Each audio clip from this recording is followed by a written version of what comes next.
Desde a sua origem, que as terras de Vila Nova de Famalicão têm sido cobiçadas pela sua fertilidade e excelente localização, que tornaram este território num importante centro de comunicações, gerando riqueza e fomentando a cultura.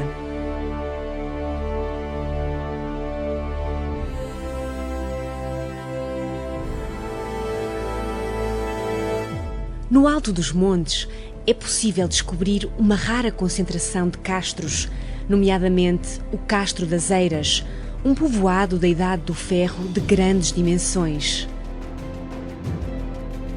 Outra relíquia do património famalicense é o Marco Miliário, situado no Parque da Devesa e que evidencia a passagem da Via Romana 16, que ligava o Licipo a Brácara Augusta por estas terras. Não faltam indícios da presença de antigas vias romanas e medievais no concelho. Exemplo máximo é a Ponte da Lagoncinha, situada em Lousado, sobre o rio Ave. Na época medieval, estas terras cresceram e ganharam importância. O nome Vila Nova de Famalicão pode induzir-nos a pensar que é uma vila relativamente recente, mas na realidade o nome Vila Nova já constava no foral concedido em 1205 pelo segundo rei de Portugal, Dom Sancho I. Entre os edifícios da arquitetura românica no concelho estão a Igreja de Santiago de Antas e a Igreja de Santa Maria de Arnoso.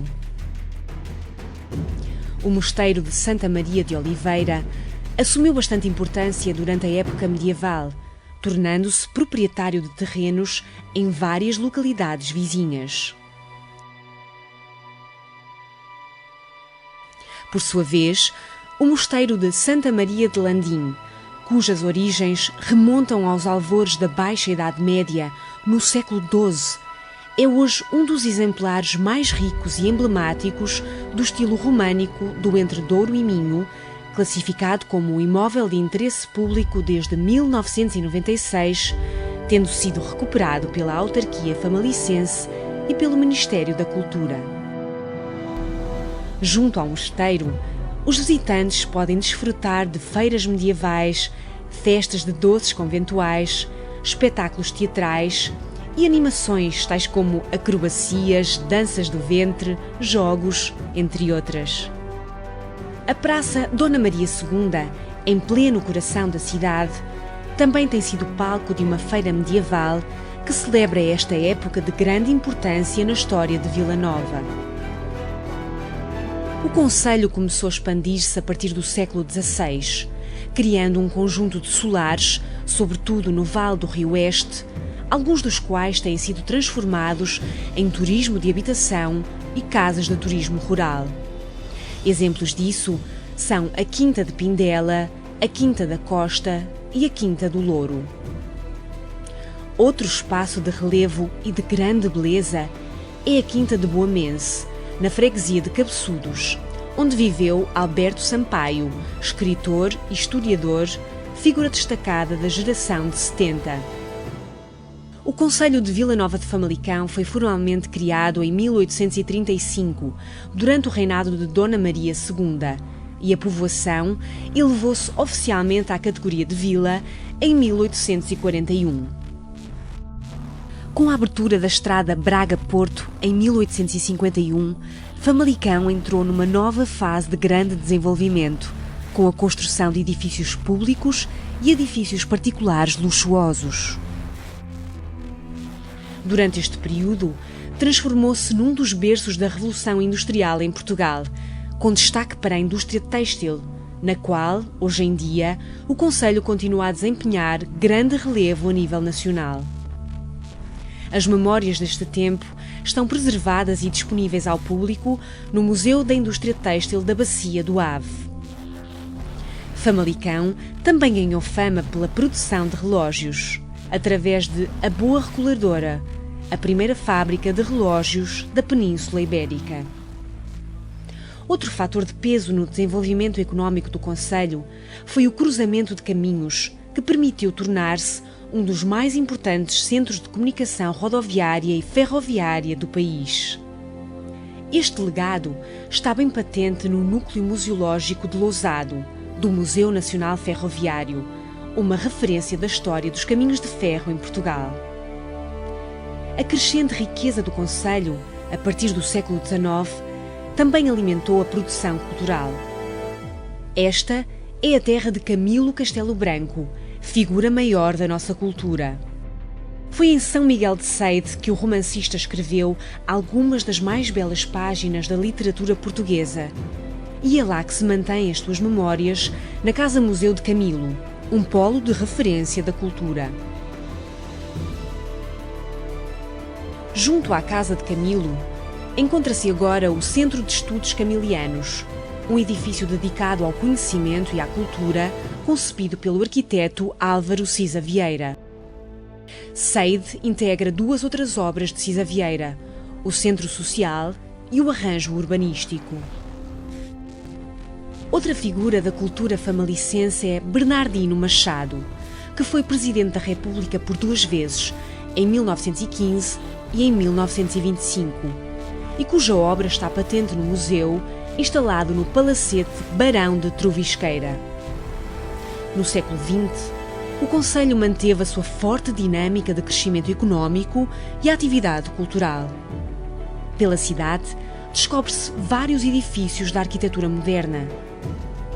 O edifício dos Passos do Concelho, projetado pelo arquiteto Januário Godinho, foi inaugurado em 1961 e a sua torre é um ponto de referência na cidade. Perto dos Passos do Concelho, encontramos as instalações da Universidade de Lusíada, que, juntamente com a Escola Superior de Saúde do Val do Ave, fazem de Famalicão um polo de referência na produção de conhecimento no país.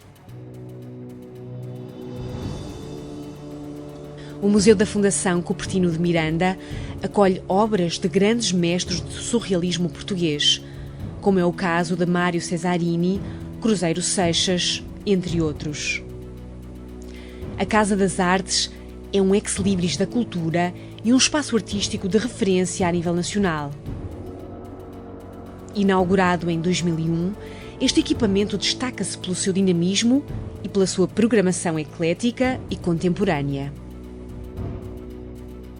A Casa das Artes está também associada à realização de espetáculos e concertos ao ar livre no novo anfiteatro do Parque da Devesa, um palco único e inovador na região. Inaugurado em setembro de 2012, o Parque da Devesa é já considerado um verdadeiro oásis e um pulmão verde que ocupa 27 hectares no centro da cidade, oferecendo um leque variado de atividades.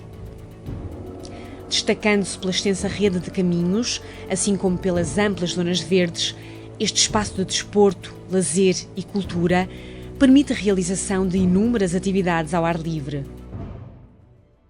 O passado do parque não foi esquecido e os edifícios que faziam parte da antiga Casa de Vilar foram recuperados e transformados em equipamentos culturais e de serviços, como é o caso da Casa do Território, do Centro de Estudos e Atividades Ambientais, do Núcleo de Arqueologia e da Cafetaria.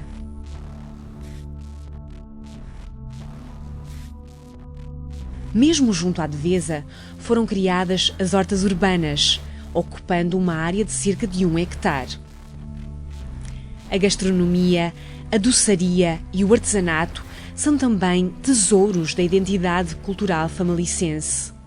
Atravessando gerações e gerações de famalicenses, estes elementos conservam ainda a simplicidade e a autenticidade dos tempos ancestrais. A forte tradição agrícola e a cultura dos vinhos verdes convidam os turistas a apreciarem a gastronomia local, incluindo um grande leque de pratos típicos, nova cozinha e vinhos de excelência. Boa alimentação gera também boa saúde. E neste domínio, Famalicão destaca-se como centro importante de uma grande variedade de atividades desportivas vocacionadas para todas as idades. Da agenda cultural do município, fazem ainda parte eventos anuais que atraem milhares de pessoas, como a Feira de Artesanato e Gastronomia, o Carnaval, a Festa da Flor ou ainda as festas antoninas, no mês de junho. As antoninas são as festas que identificam e mobilizam os famalicenses e que englobam procissões religiosas, espetáculos e divertimentos.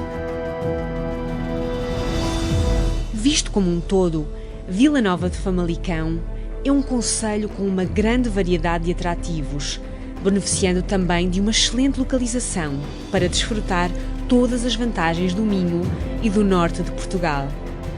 A energia deste povo empreendedor é contagiosa e está a atrair cada vez mais turistas, fascinados por descobrir uma terra que combina raízes profundamente históricas com um espírito aberto e moderno, com olhos postos no futuro.